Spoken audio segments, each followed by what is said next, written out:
रावण के बारे में कौन नहीं जानता। सबको पता ही है रावण एक महान शक्तिशाली योद्धा था। रावण का नाम जैसे ही हम सुनते हैं हमारे आंखों के सामने एक महान शक्तिशाली अभिमानी और विजयश्री महाप्रतापी राजा की छवि उभरती है जिसे भगवान श्री राम ने अंततः हराया था। लेकिन क्या आपको पता है कि रावण को श्री राम से पहले भी कई ऐसे महान योद्धाओं ने पराजित किया था। उसकी पराजय की कहानियां इतिहास के पन्नों में छिपी हुई है। तो आज के इस वीडियो में हम आपको बताने वाले 5 ऐसे महान योद्धाओं के बारे में जिसने रावण को हराया था श्री राम से पहले ही। बस वीडियो में अंत तक जरूर बने रहे, वीडियो को लाइक और चैनल को सब्सक्राइब जरूर कर देना।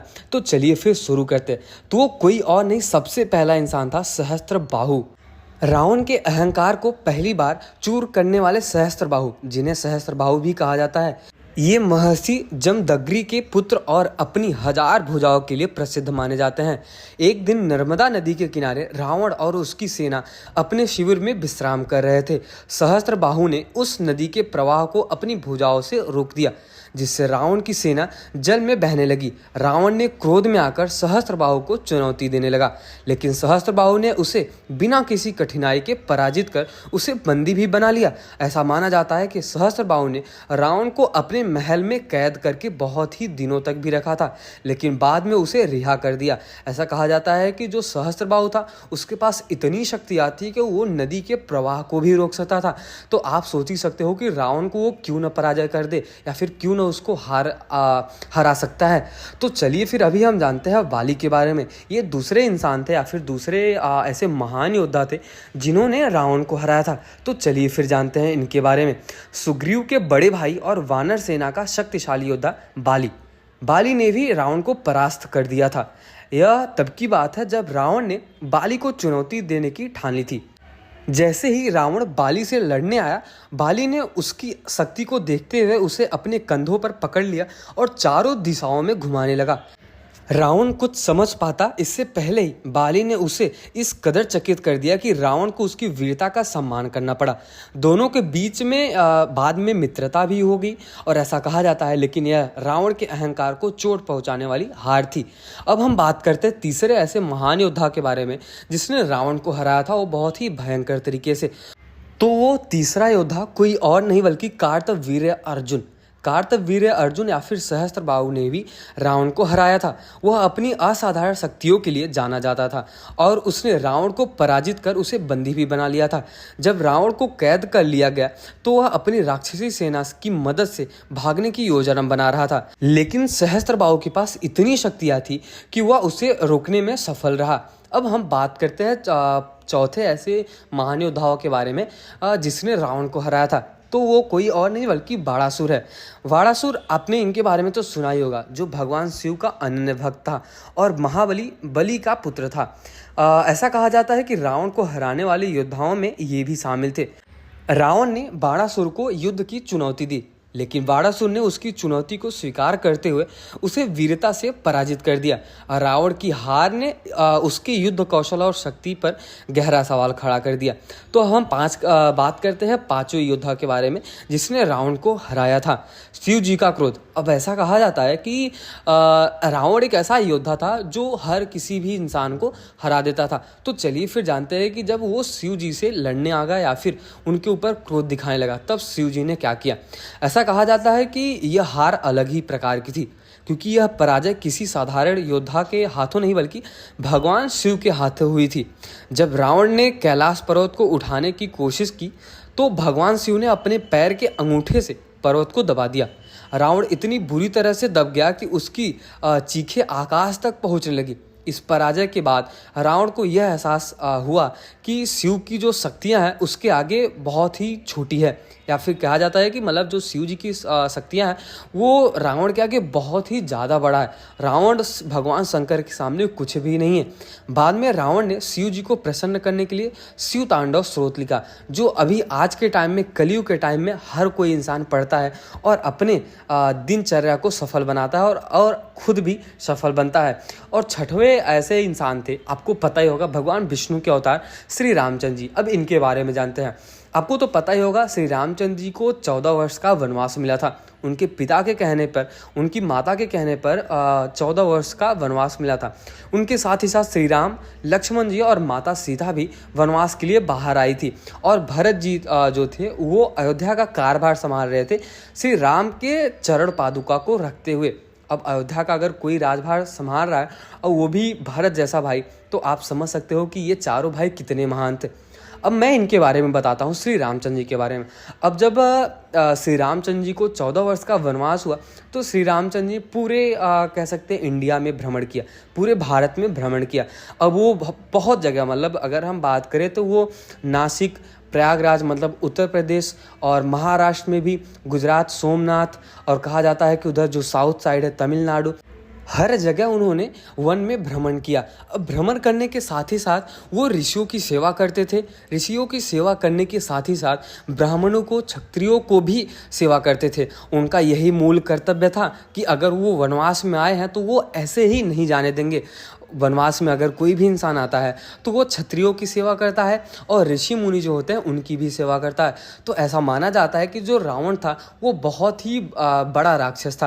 अब उसका जो राक्षसी सेना था वो इतना बड़ा था कि वो ये महाराष्ट्र नासिक में जो पड़ता है पंचवटी, यहाँ तक था। उसके जो छोटे भाई थे वो पंचवटी तक आते रहते थे और उनका जो प्रकोप होता था वो ऋषि मुनि और पंडितों के ऊपर हमेशा लगा रहता था।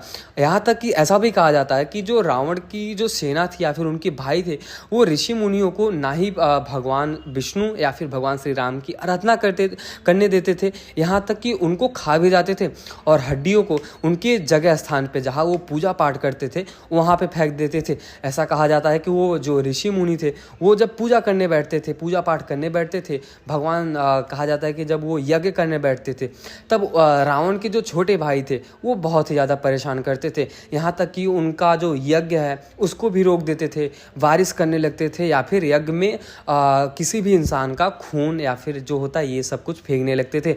अब इससे क्या होता था कि जो ऋषि मुनि है उनका जो यज्ञ है वो भंग हो जाता था। अब कोई भी इंसान लगातार 1000 वर्ष तक अगर तप कर रहा है, यज्ञ कर रहा है, और अगर ऐसे राक्षसों के द्वारा वो यज्ञ अगर भंग हो जाता है तो जो राक्षस थे वो श्राप दे देते थे उनके भाइयों को। लेकिन ये ऐसे राक्षस थे जो कहा जाता है कि इनको श्राप का भी कोई ज़्यादा खास असर नहीं पड़ता था। तो अभी जब श्री रामचंद्र जी वनवास आते हैं तो वो ऐसा प्रतिज्ञा लेते हैं कि मैं वनवास में तो आया ही हूँ, बट साथ ही साथ मैं जितने भी ऋषि मुनि हैं, जो यज्ञ करते हैं, जो पंडित हैं, जो ब्राह्मण हैं, इनकी भी रक्षा करूँगा। जितने भी राक्षस हैं उनको मैं मार भगाऊंगा। अब वो पहुँचते हैं पंचवटी। अब यही बात होती है जब वो माता सीता का हरण करता है, मतलब जब रावण माता सीता का हरण करता है। अब यहाँ पे ऐसा होता है कि जब पंचवटी पहुँचते हैं श्री राम, लक्ष्मण जी और माता सीता के साथ, तब वहाँ पे देखते हैं कि कुछ ऐसे ब्राह्मण यज्ञ कर रहे होते हैं, बट उन रावण के छोटे भाई आते हैं और यज्ञ को भंग कर देते हैं। तब वहाँ पे ऋषि मुनि ऐसा बोलते हैं कि प्रभुवर, हम आपकी ही दर्शन के अभिलाषी हैं और हम आपका ही राह देख रहे थे कि आप आओ और हमें राक्षसों से आप हमें मुक्त कर दो। तब वहाँ पे श्री राम कहते हैं कि आप लोग यज्ञ करो और जो कुछ भी होता है, दिक्कत होता है, मैं यहाँ पे सब कुछ संभालूंगा। अब यहाँ पे कहा जाता है कि श्री रामचंद्र जी पूरे वनवास में कहा जाता है कि जितने भी लोग यज्ञ करते हैं उनकी वो सेवा करते हैं। अब यहाँ पे बात उठती है कि पंचवटी में जब श्री रामचंद्र जी, लक्ष्मण जी घर बनाते हैं माता सीता के साथ, तब इसके साथ ही साथ शूर्पणखा की बहन आती है। वो क्योंकि उनका जो मन था वो बहुत ही ज़्यादा चंचल था। अब वो ऐसा कहती है कि मुझसे आप लोग शादी कर लो। लेकिन श्री रामचंद्र जी, लक्ष्मण जी, ये लोग बहुत ही कहा जाता है कि पत्नी व्रता थे। उन्होंने ऐसा बोला कि हमारी शादी तो हो चुकी है, तो अभी यहाँ पे तो कोई ऐसा ऑप्शन नहीं कि आप हमारी राजरानी बन पाओ। तब यहाँ पे उसको दुख हुआ, कष्ट हुआ और माता सीता के ऊपर उन्होंने हाथ उठाया। ऐसा कहा जाता है कि माता सीता को जो रावण की बहन थी वो तंग करने लगी। अब यहाँ पे लक्ष्मण जी ने नाक काट दिया। अब नाक काटने के बाद जो रावण की छोटी बहन थी शूर्पणखा, वो अपने भाइयों को बताती है और उनके जो भाई होते हैं खर, दूसर और भी अलग अलग जो भाई होते हैं वो आते हैं और श्री रामचंद्र जी और लक्ष्मण जी द्वारा मारे जाते हैं। अब ये सब कुछ जब खबर रावण को पता चलता है तो वो रावण स्वयं आता है अब यहाँ पे उसको कुछ भी नहीं दिखा तो उन्होंने माता सीता का हरण भी कर लिया। अब ऐसा कहा जाता है कि अगर आपने रामायण सीरियल में देखा है तो वहाँ पे जो सीरियल में ऐसा दिखाते हैं कि माता सीता को रावण ने टच भी नहीं किया था। मतलब ऐसा कहा जाता है कि रावण ने माता सीता को छुआ भी नहीं था, अगर वो छूता तो भस्म हो जाता। लेकिन मैं आपको सच बताता हूँ, अगर सच यही है कि रामचरितमानस और रामायण में ऐसा कहा जाता है कि माता सीता का जब रावण ने हरण किया था उसने टच ही नहीं बल्कि माता सीता को बालों के द्वारा खींच के लेके गया था अपने रथ पर, जो उसका वायुयान था उस पर माता सीता के बालों को खींचते हुए लेके गया था। अब ऐसा खींचते हुए जब गरुड़ राज देखते हैं, गरुड़ राज जब देखते हैं मतलब पक्षी राज जब देखते हैं तो आते हैं माता सीता को बचाने के लिए, परंतु रावण ने पक्षीराज के दोनों पंख काट दिए। अब इससे उनकी मृत्यु हो गई। अब रावण लंका में लेके जाता है माता सीता को हरण करके। तब यहाँ पे बात पता चलता है कि रावण ही वो इंसान है जिसने माता सीता का हरण किया है। अब वो हनुमान जी ऐसे इंसान थे या फिर वानर थे जिन्होंने ये खोज लगाई। अब श्री रामचंद्र जी जाते हैं और रावण को लंका में ही जला के राख कर देते हैं या फिर कहते हैं कि उस रावण को मार गिराते हैं। आपको पता ही होगा कि श्री रामचंद्र जी रावण को ऐसा मारा था कि उसके पूरे लंका को भी जला दिया था। एक बार तो पहले हनुमान जी ने जलाया ही था, साथ ही साथ जब श्री रामचंद्र जी जाते हैं वहाँ पे तो रामचंद्र जी के छोटे भाई लक्ष्मण ने उनके भाइयों उनके पुत्रों को भी मारा, श्री रामचंद्र जी और लक्ष्मण जी दोनों मिलकर। और ऐसा निकल के आता है कि रावण एक ऐसा महान पंडित या फिर महान विद्वान था, उसको चारों वेदों का ज्ञान था, चारों वेदों के साथ वो भक्त था भगवान शिव का।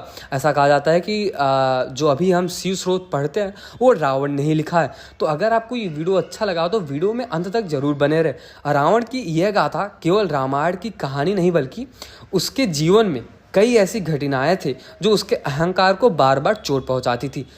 चाहे वह सहस्त्रबाहु की कैद हो, बाली की कंधे पे घुमाने वाली हार हो, या फिर बाली ने जो अपने कांख में घुमाया था, या फिर भगवान शिव की जो प्रत्यक्ष पराजय थी, या फिर जो श्री रामचंद्र जी ने रावण को मार गिराया, फिर कहते हैं उसको मृत्यु के मार्ग पे ला दी और उसकी मृत्यु भी हो गई। तो यह कहानी यह दिखाती है कि चाहे रावण कितना भी शक्तिशाली क्यों ना हो जाए, उसे भी बार बार अपनी सीमाओं का एहसास हुआ है। तो क्या रावण सच में अजय था? शायद नहीं, लेकिन उसकी वीरता और पराक्रम के कारण भी ऐसा माना जाता है कि वो ऐसे महानायक के रूप में उभरता है जिसकी कहानी आज भी हमें मंत्रमुग्ध कर देती है। तो अगर आपको ये वीडियो पसंद आया हो रावण के बारे में जानकर कि रावण को श्री राम जी से पहले किसने किसने हराया था और किसने हराया ही साथ में साथ किसने उसको बहुत ही ज़्यादा तंग किया था, जैसा मैंने आपको पहले ही बताया कि वाली ने तो उसको पूरे तीनों लोक में घुमा दिया था क्योंकि वाली अत्यधिक शक्तिशाली अत्यधिक बलवान था। तो ऐसे ही अलग अलग महान योद्धा थे जिन्होंने रावण को हराया था और अपने प्रभु श्री राम भगवान विष्णु के अवतार हैं, उन्होंने तो रावण को मार गिराया। तो अगर आपको ये वीडियो पसंद आया तो वीडियो को लाइक और चैनल को सब्सक्राइब जरूर कर देना। तो मिलते हैं अगर किसी और वीडियो में, तब तक कमेंट सेक्शन में आप जय श्री राम तो ज़रूर लिख के जाना। और अगर कोई सुझाव सलाह हो तो आपके लिए ही कमेंट बॉक्स है, उसमें आप ज़रूर कुछ ना कुछ लिख के जाओ और जय श्री राम तो ज़रूर ही आपको लिखना है।